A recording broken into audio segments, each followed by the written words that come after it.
¿Qué tal? Esto es Escena Internacional, podcast producido por Comité con la colaboración de Rodolfo Sánchez Aizcorbe.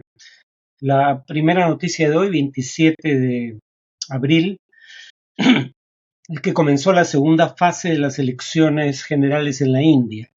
Este es un proceso que se lleva a cabo, como acabo de indicar, en fases que duran en total 6 semanas, dadas las dimensiones continentales de la población del país, cuando menos. El proceso concluirá recién el 1 de junio y se espera tener resultados oficiales el 4 de julio. Están habilitados para votar cerca de 970 millones de personas que elegirán 534 representantes para la Cámara Baja del Congreso por 5 años. Las principales fuerzas son el partido del primer ministro Narendra Modi, que postula un tercer mandato consecutivo, llamado Bharatiya Janata, y una amplia coalición de oposición encabezada por el partido que históricamente había gobernado la India hasta hace una década, el Congreso Nacional Indio, liderado por un miembro de la familia Gandhi, como ha sido el caso virtualmente desde su origen. La mayoría de encuestas, sin embargo, conceden la victoria al partido del primer ministro Modi, quien aspira no solo a mantener la mayoría en el Congreso, sino a ampliarla para tener 2/3 del mismo y así poder introducir reformas constitucionales. El partido de Modi es un partido nacionalista hindú que ha sido acusado por sus críticos, con razón en mi opinión, de atentar contra la tradicional diversidad y laicismo que caracterizó a la India, instigando enfrentamientos entre grupos étnicos definidos por religión. La segunda noticia es que crecen las protestas contra Israel en las universidades de Estados Unidos. Eh, Aquí esto era algo que se veía venir, la decisión de reprimir las primeras protestas y campamentos, además de manifestaciones en universidades como Columbia, llevó a que las protestas se expandieran a un mayor número de campus universitarios, incluyendo carpas que se instalan en el campus o manifestaciones que piden un alto al fuego en Gaza, así como el retiro de las inversiones de la universidad en actividades económicas en Israel o en empresas que lucran con la ocupación israelí. Eh, Repito, los intentos de impedir las ocupaciones o reprimirlas violentamente han terminado siendo contraproducentes, estas han crecido. Probablemente la mayor violencia se vio en la Universidad de Emory en Atlanta, donde manifestantes fueron desalojados por la fuerza y arrestados tras el uso de agentes químicos en su contra. Y, por ejemplo, la marcha más grande probablemente haya sido la de la Universidad de Austin, la Universidad de Texas, en la ciudad de Austin, capital del estado. Yo estudié ahí, donde cerca de 2.000 estudiantes protestaron al grito de Palestina libre. En la Universidad de Columbia, donde se produjeron los primeros actos de represión, se mantienen, digamos, las acciones de protesta, aunque también ha habido protestas pro-israelíes que han convocado a unos cientos de estudiantes. Eh, pero en todo caso, la gran mayoría de las protestas han sido críticas del Estado de Israel, acusado de genocidio ante la Corte Internacional de Justicia. Por último, se produjo una ofensiva del ejército colombiano contra una de las llamadas disidencias de las FARC, que abatió a 15 miembros de este grupo. Las Fuerzas Armadas Revolucionarias de Colombia, FARC, un grupo irregular armado, firmó la paz con el gobierno colombiano en 2017, pero partes de la organización se marginaron del proceso de paz y continuaron en acción, en este caso en el departamento del Cauca, al suroeste de Colombia. El 16 de abril, a su vez, este año, eh, la disidencia conocida como Estado Mayor Central se dividió entre un bloque que decidió aceptar la oferta de diálogo del gobierno de Petro y otro denominado Carlos Patiño, que que no solo no aceptó el diálogo, sino que realizó actividades de acoso contra población civil y en particular comunidades indígenas. Y los acontecimientos se precipitaron cuando el grupo Carlos Patiño mató a un líder indígena en el departamento del Cauca en marzo pasado. Entonces Gustavo Petro no solo ordenó primero suspender el cese al fuego con esa disidencia de las FARC en 3 departamentos, sino que luego ordenó actuar el ejército con las consecuencias que acabo de describir. En cuanto al tema de análisis, voy a continuar hoy con el tema que empecé la sesión anterior. Recuerdan que les decía que el vocero del Consejo de Seguridad Nacional de los Estados Unidos le pedía al gobierno israelí que investigue la muerte o en todo caso constataba que el gobierno israelí había alegado que estaba investigando la muerte de 7 cooperantes internacionales de la organización conocida como World Central Kitchen, y les había dicho que estas investigaciones nunca conducen a cargos penales o más aún condenas penales contra soldados israelíes sin importar el número de muertos civiles, ¿no? Bueno, esto se ha sumado el hecho de que ahora no el vocero, sino el jefe del Consejo de Seguridad Nacional le ha pedido a Israel que investigue el hallazgo de fosas comunes en 2 hospitales de Gaza, que en total tienen más de 700 cuerpos hasta ahora exhumados, como si tal cosa fuera a ocurrir, ¿no? Y les decía que la Corte Suprema de Israel había ordenado en 2002 al Ministerio de Defensa hacer público un documento de 2008 donde se hablaba de la cantidad de calorías que debía permitirse ingresar en Gaza para evitar hambruna generalizada. Y recuerdan que decía que se mantenía la población de Gaza con lo mínimo necesario. De hecho, mencioné un artículo que dice que el término que se utilizaba en el gobierno israelí era el mínimo humanitario, pero que este mínimo humanitario se reducía en tamaño de alimentos que se permitían ingresar a Gaza, cercada por aire, mar y tierra por el ejército israelí, cuando se producían ciclos de violencia y que antes del actual se habían producido 5, en donde se cierran las fronteras y por ende se reduce la oferta de alimentos, dado que estaba en el mínimo indispensable, empieza a haber problemas de insuficiencia alimentaria, pero que en ocasiones anteriores las acciones de Israel duraron entre días y semanas y en esta ocasión llevan más de medio año. Por eso el nivel de hambruna que vemos ahora no tiene precedente. Para que vean que esto era absolutamente deliberado, el siguiente es el texto de un cable filtrado por Wikileaks a medios de comunicación y la parte que voy a leer fue recogida por la agencia británica de noticias Reuters en enero de 2011 y ahí se decía lo siguiente, ¿no? Dicho sea paso, el cable, como buena parte de los cables que dio a conocer Wikileaks, la organización que fundó Julian Assange, es un cable de noviembre de 2008 que la embajada estadounidense en Israel envía al Departamento de Estado, es decir, al Ministerio de Relaciones Exteriores de los Estados Unidos. Lo que menciona Reuters del cable es lo siguiente. Esto es una cita del cable de la embajada estadounidense en Israel.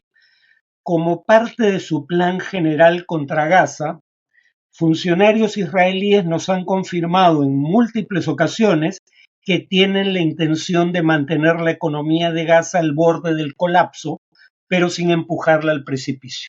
O sea, el plan fue deliberado. Esto lo dice respecto a comunicaciones de funcionarios israelíes la embajada estadounidense en Tel Aviv, ¿no? Entonces no puede sostenerse el argumento de que la hambruna actual en Gaza no es producto de políticas públicas que tienen en parte ese fin. Neb Gordon y Muna Haddad, en un artículo que mencioné en la sesión anterior en el llamado New York Review of Books, Por ejemplo, hacen notar lo siguiente, ¿no? En los 6 meses de la guerra en Gaza, en promedio entraron 112 camiones de ayuda humanitaria por día.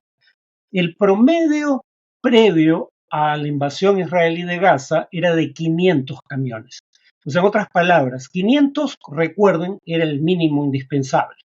Desde el inicio de las acciones israelíes ha entrado cerca de la quinta parte.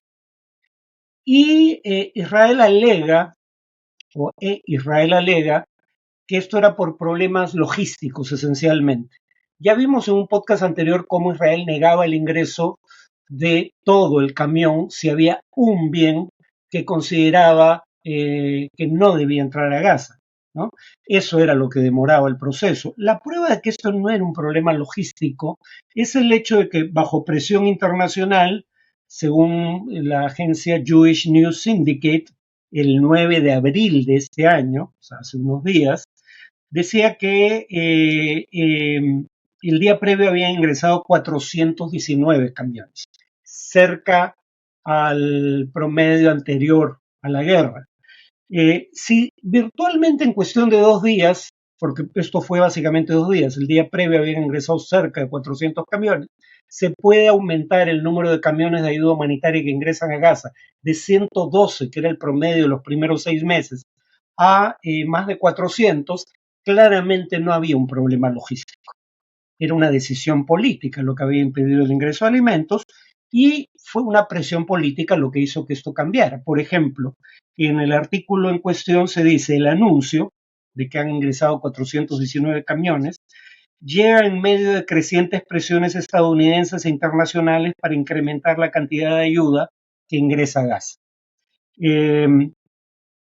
Gordon y Haddad en su artículo además dicen que Israel hace ya un mes aproximadamente, cuando se publicó el artículo, había destruido un tercio de las tierras agrícolas de Gaza, un 20% de los invernaderos y un 70% de los navíos pesqueros. Es decir, no solo limitó la cantidad de alimentos que ingresaban a Gaza, sino que afectó gravemente la capacidad de los gazatíes de producir sus propios alimentos. Y cuando la Corte Internacional de Justicia en enero de este año, en un fallo donde dice que hay un caso plausible de genocidio contra Israel planteado por Sudáfrica, le pide a Israel que permita el ingreso en cantidades suficientes de ayuda y sin restricciones de ayuda humanitaria. Ese mismo día Israel lanza la acusación contra la Agencia de Naciones Unidas para los Refugiados Palestinos de complicidad con Hamas. Esa es la principal agencia de ayuda humanitaria en todo Gaza.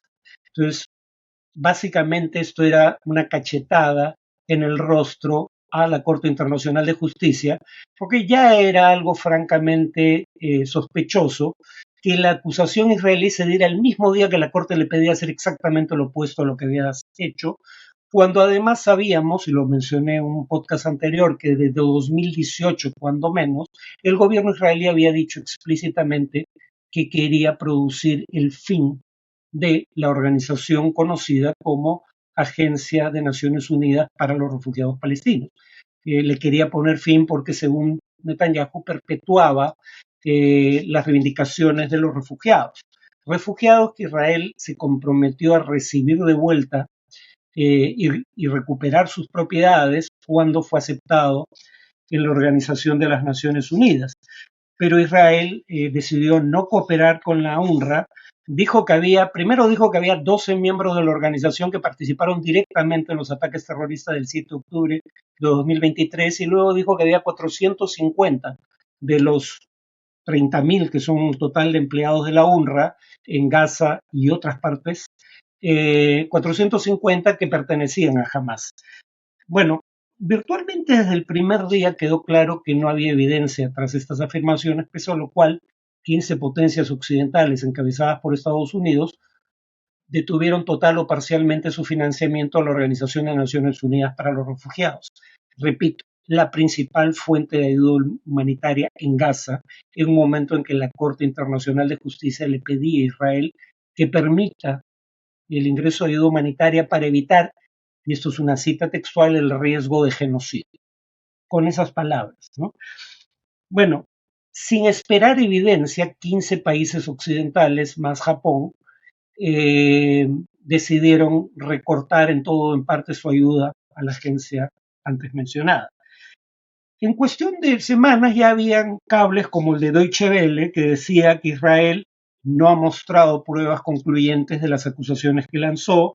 La NBC decía no ha proporcionado públicamente pruebas. El diario The Telegraph decía que los investigadores de la ONU aún no han recibido ninguna evidencia de los israelíes, según 3 fuentes con conocimiento de la investigación. Eh,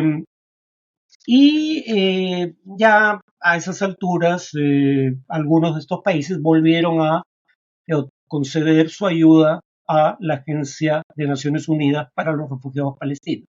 De hecho, un dirigente de la Unión Europea citó Reuters, marzo de este año, el máximo funcionario en materia de ayuda humanitaria de la Unión Europea dijo el jueves, 14 de marzo, que él no ha visto ninguna evidencia proporcionada por Israel que sustente su acusación contra el personal de la UNRWA.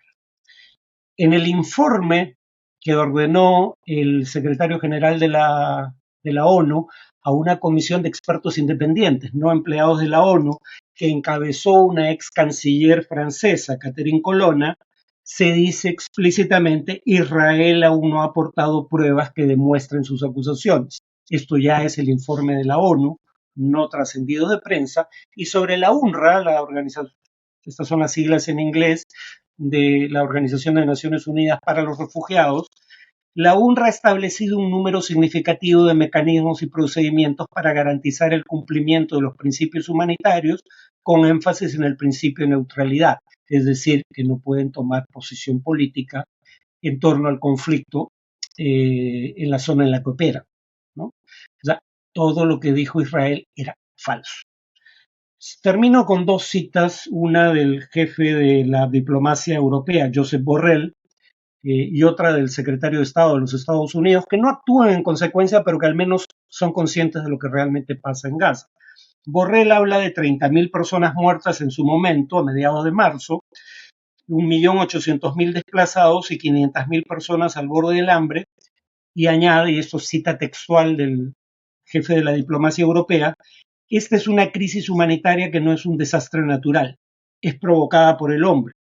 Y cuando busquemos formas alternativas de prestar apoyo por mar o por aire, debemos recordar que tenemos que hacerlo porque la forma natural de brindar apoyo a través de carreteras se está cerrando artificialmente y el hambre se está utilizando como arma de guerra. ¿Por qué la Unión Europea, teniendo esta posición, su jefe de la diplomacia paneuropea, no aplica sanción alguna, como dejar de vender armas a Israel durante sus acciones en Gaza? Es algo que es difícil de comprender, y termino con una cita de Anthony Blinken, cuando visitó Manila, Filipinas, y también en marzo pasado. Anthony Blinken es el ministro de Relaciones Exteriores de Estados Unidos, el secretario de Estado. Blinken dice en esa ocasión lo siguiente: de acuerdo con las más respetadas mediciones de estos asuntos, 100% de la población en Gaza está en niveles severos de aguda inseguridad alimentaria. Es la primera vez que toda una población ha sido clasificada así. Y vemos que, de acuerdo con las Naciones Unidas, el 100% de la población necesita ayuda humanitaria. Comparen eso con alrededor de un 80% de la población en Sudán que necesita ayuda humanitaria, o alrededor del 70% en Afganistán, ¿no? O sea, lo peor de lo que está ocurriendo es que, como vemos, los principales diplomáticos de la Unión Europea y de los Estados Unidos tienen una perfecta información sobre lo que acontece, y sencillamente sus gobiernos deciden no actuar en consecuencia. Bueno, eso es todo por hoy. Nos vemos en el siguiente podcast.